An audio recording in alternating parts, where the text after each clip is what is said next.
सत्य बाबू कॉल करते राजेश बाबू कॉल उठाते सत्य बाबू व्यस्त कही पकाइले जे गगन एक्सीडेंट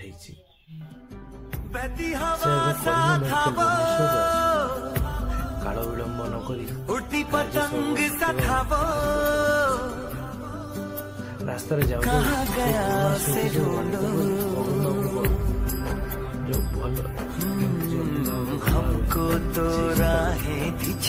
किसी समय ड्राइवर बारंबार हॉर्न बजेबार लगिला।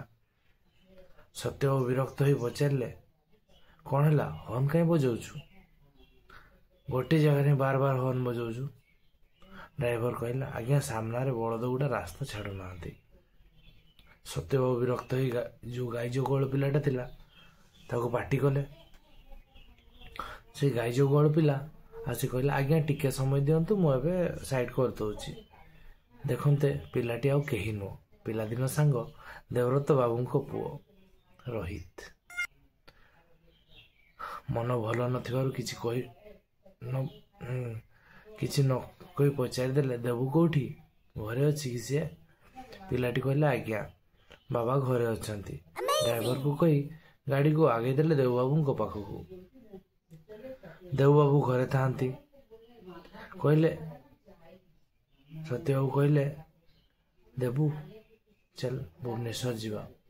देव बाबू कहते अरे कहा नहीं बुला नहीं हठात से भुवनेश्वर कौन कथा कौन। सत्य बाबू गगन एक्सीडेंट तीन सांग अविलंबे जाए पहुंचले भुवनेश्वर रे। गगन बाबू बेड रे था। देव भाई जे चिमुटी देले। गगन बाबू यही तीन जन को देखी कांदी पकाइले। राजेश बाबू कहले आमे तो आसिलु कांदुचु कौन पाई। सत्य बाबू कही पकाइले जल्दी भल हो जाओ गगन भाई।